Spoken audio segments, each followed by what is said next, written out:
کہہ دو کہ میرے اور تمہارے درمیان اللہ اور وہ شخص جس کے پاس کتاب آسمانی کا علم ہے بطور گواہ کافی ہے۔ شروع اللہ کا نام لے کر جو بڑا مہربان نہایت رحم والا ہے۔ الف لام را، یہ ایک پر نور کتاب ہے، اس کو ہم نے تم پر اس لیے نازل کیا ہے کہ تم لوگوں کو اندھیروں سے نکال کر روشنی کی طرف لے جاؤ، یعنی ان کے پروردگار کے حکم سے عزت والے خوبیوں والے مالک کے راستے کی طرف، یعنی اس اللہ کے راستے کی طرف کہ جو کچھ آسمانوں اور زمین میں ہے سب اسی کا ہے، اور ان کافروں کے لیے عذاب شدید کی وجہ سے تباہی اور بربادی مقدر ہے جو آخرت کے مقابلے میں دنیاوی زندگی کو پسند کرتے اور لوگوں کو اللہ کے راستے سے روکتے اور اس میں کجی چاہتے ہیں۔ یہ لوگ بڑے دور کی گمراہی میں ہیں، اور ہم نے کوئی پیغمبر نہیں بھیجا مگر وہ اپنی قوم کی زبان بولتا تھا تاکہ انہیں احکام الہی کھول کھول کر بتا دے۔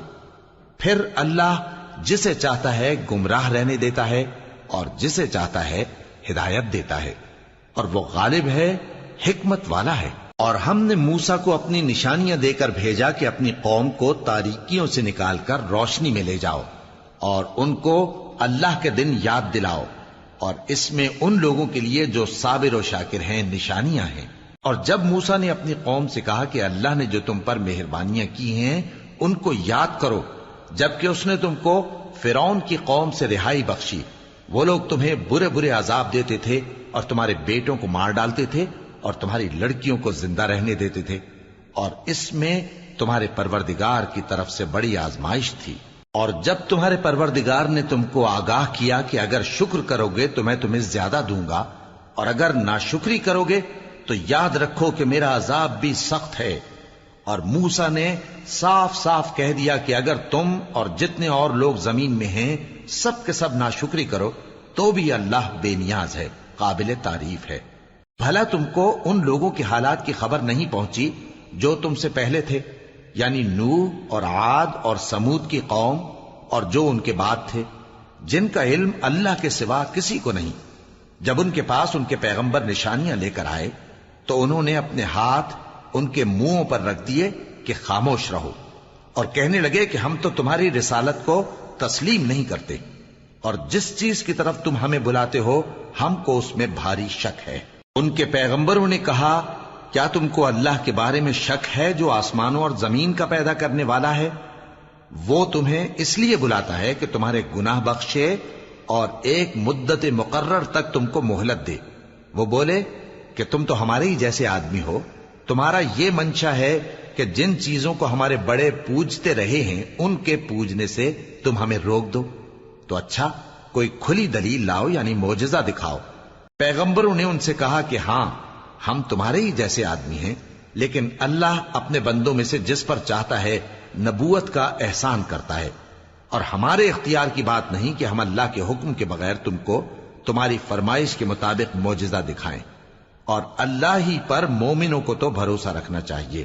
اور ہم کیوں اللہ پر بھروسہ نہ رکھیں حالانکہ اس نے ہم کو ہمارے دین کے سیدھے رستے بتائے ہیں، اور جو تکلیفیں تم ہم کو دیتے ہو اس پر ہم صبر کریں گے، اور اہل توکل کو تو اللہ ہی پر بھروسہ رکھنا چاہیے۔ اور جو کافر تھے انہوں نے اپنے پیغمبروں سے کہا کہ یا تو ہم تم کو اپنے ملک سے باہر نکال دیں گے یا تم ہمارے مذہب میں واپس آ جاؤ۔ پس ان کے پروردگار نے ان کی طرف وحی بھیجی کہ ہم ظالموں کو ہلاک کر دیں گے اور ان کے بعد تم کو اس زمین میں آباد کر دیں گے۔ یہ اس شخص کے لیے ہے جو قیامت کے روز میرے سامنے کھڑے ہونے سے ڈرے اور میرے عذاب سے خوف کرے۔ اور پیغمبروں نے اللہ سے فتح چاہی اور ہر سرکش ضدی نامراد رہ گیا۔ اس کے پیچھے دوزخ ہے اور اسے پیپ والا پانی پلایا جائے گا، وہ اس کو گھونٹ گھونٹ کر کے پیے گا اور گلے سے نہیں اتار سکے گا، اور ہر طرف سے اسے موت آ رہی ہوگی مگر وہ مرنے میں نہیں آئے گا، اور اس کے بعد سخت عذاب ہوگا۔ جن لوگوں نے اپنے پروردگار سے کفر کیا ان کے اعمال کی مثال راکھ کی سی ہے کہ آندھی کے دن اس پر زور کی ہوا چلے جو اسے اڑا لے جائے۔ اسی طرح جو کام وہ کرتے رہے ان پر ان کو کچھ قابو نہ ہوگا۔ یہی تو پرلے سرے کی گمراہی ہے۔ کیا تم نے نہیں دیکھا کہ اللہ نے آسمانوں اور زمین کو تدبیر سے پیدا کیا ہے؟ اگر وہ چاہے تو تم کو نابود کر دے اور تمہاری جگہ نئی مخلوق پیدا کر دے، اور یہ اللہ کو کچھ بھی مشکل نہیں۔ اور قیامت کے دن سب لوگ اللہ کے سامنے کھڑے ہوں گے تو غریب پیروکار بڑے بن بیٹھنے والوں سے کہیں گے کہ ہم تو تمہارے پیرو تھے، کیا تم اللہ کا کچھ عذاب ہم پر سے دفع کر سکتے ہو؟ وہ کہیں گے کہ اگر اللہ ہم کو ہدایت کرتا تو ہم تم کو ہدایت کرتے۔ اب ہم گھبراہٹ ظاہر کریں یا صبر کریں، ہمارے حق میں برابر ہے، کوئی جگہ رہائی کی ہمارے لیے نہیں ہے۔ اور جب حساب کتاب کا کام فیصل ہو چکے گا تو شیطان کہے گا جو وعدہ اللہ نے تم سے کیا تھا وہ تو سچا تھا، اور جو وعدہ میں نے تم سے کیا تھا وہ جھوٹا تھا، اور میرا تم پر کسی طرح کا زور نہیں تھا۔ ہاں، میں نے تم کو گمراہی اور باطل کی طرف بلایا تو تم نے جلدی سے اور بے دلیل میرا کہنا مان لیا، تو آج مجھے ملامت نہ کرو، اپنے آپ ہی کو ملامت کرو۔ نہ میں تمہاری فریاد رسی کر سکتا ہوں اور نہ تم میری فریاد رسی کر سکتے ہو۔ میں اس بات سے انکار کرتا ہوں کہ تم پہلے مجھے شریک بناتے تھے۔ بے شک جو ظالم ہیں ان کے لیے درد دینے والا عذاب ہے۔ اور جو ایمان لائے اور عمل نیک کرتے رہے وہ بہشتوں میں داخل کیے جائیں گے جن کے نیچے نہریں بہہ رہی ہیں، اپنے پروردگار کے حکم سے وہ ہمیشہ ان میں رہیں گے، وہاں وہ ہر ملاقات پر ایک دوسرے کو سلام کہیں گے۔ کیا تم نے نہیں دیکھا کہ اللہ نے کلمہ طیبہ کی کیسی مثال بیان فرمائی ہے؟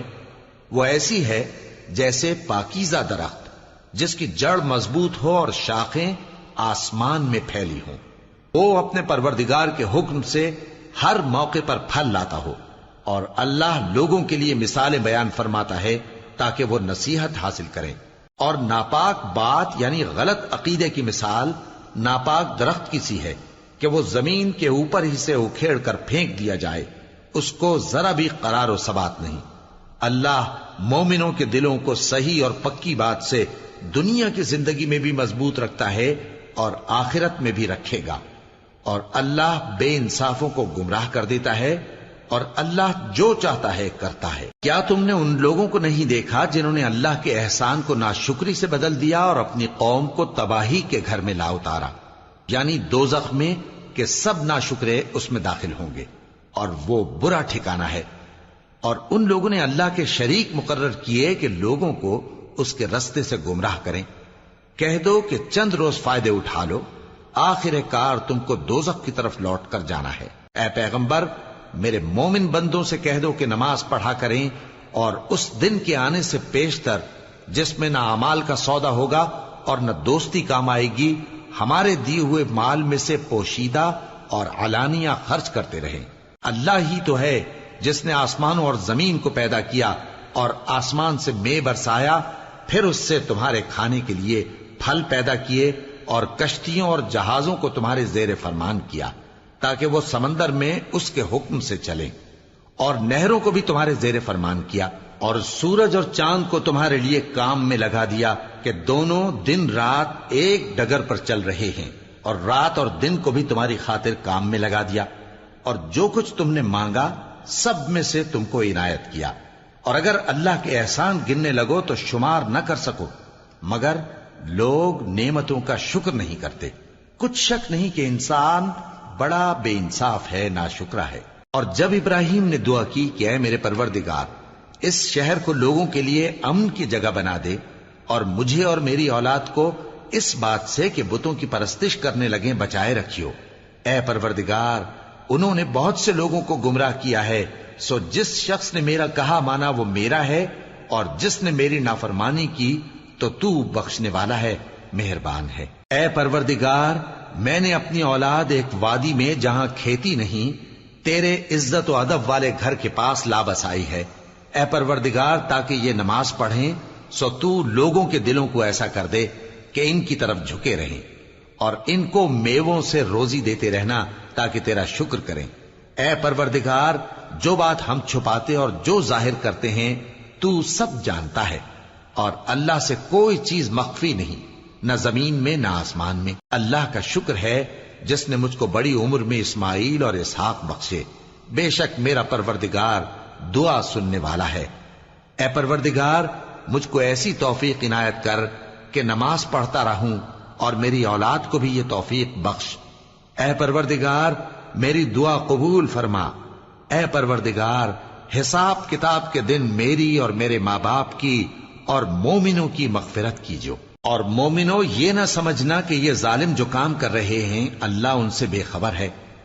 وہ ان کو اس دن تک مہلت دے رہا ہے جبکہ دہشت کے سبب آنکھیں پھٹی کی پھٹی رہ جائیں گی اور لوگ سر اٹھائے ہوئے میدان قیامت کی طرف دوڑ رہے ہوں گے، ان کی نگاہیں خود اپنی طرف لوٹ نہ سکیں گی اور ان کے دل مارے خوف کے ہوا ہو رہے ہوں گے۔ اور لوگوں کو اس دن سے آگاہ کر دو جب ان پر عذاب آ جائے گا، تب ظالم لوگ کہیں گے کہ اے ہمارے پروردگار ہمیں تھوڑی سی مہلت عطا کر تاکہ ہم تیری دعوت توحید قبول کریں اور تیرے پیغمبروں کے پیچھے چلیں۔ تو جواب ملے گا کیا تم پہلے قسمیں نہیں کھایا کرتے تھے کہ تم کو اس حال سے جس میں تم ہو زوال نہیں ہوگا؟ اور جو لوگ اپنے آپ پر ظلم کرتے تھے تم ان کے مکانوں میں رہتے تھے اور تم پر ظاہر ہو چکا تھا کہ ہم نے ان لوگوں کے ساتھ کس طرح کا معاملہ کیا تھا اور تمہارے سمجھانے کے لیے مثالیں بیان کر دی تھیں۔ اور انہوں نے بڑی بڑی تدبیریں کی اور ان کی سب تدبیریں اللہ کے ہاں لکھی ہوئی ہیں۔ گو وہ تدبیریں ایسی غضب کی تھیں کہ ان سے پہاڑ بھی ٹل جائیں۔ تو ایسا خیال نہ کرنا کہ اللہ نے جو اپنے پیغمبروں سے وعدہ کیا ہے وہ اس کے خلاف کرے گا۔ بے شک اللہ زبردست ہے، بدلہ لینے والا ہے۔ جس دن یہ زمین دوسری ہی زمین بنا دی جائے گی اور آسمان بھی بدل دیے جائیں گے اور سب لوگ اللہ کے سامنے نکل کھڑے ہوں گے جو یکتا ہے بڑا زبردست ہے۔ اور اس دن تم گناہگاروں کو دیکھو گے کہ زنجیروں میں جکڑے ہوئے ہیں، ان کے کرتے تارکول کے ہوں گے اور ان کے چہروں کو آگ لپٹ رہی ہوگی، یہ اس لیے کہ اللہ ہر شخص کو اس کے اعمال کا بدلہ دے۔ بے شک اللہ جلد حساب لینے والا ہے۔ یہ قرآن لوگوں کے نام اللہ کا پیغام ہے تاکہ ان کو اس سے ڈرایا جائے اور تاکہ وہ جان لیں کہ وہی اکیلا معبود ہے اور تاکہ اہل عقل نصیحت حاصل کریں۔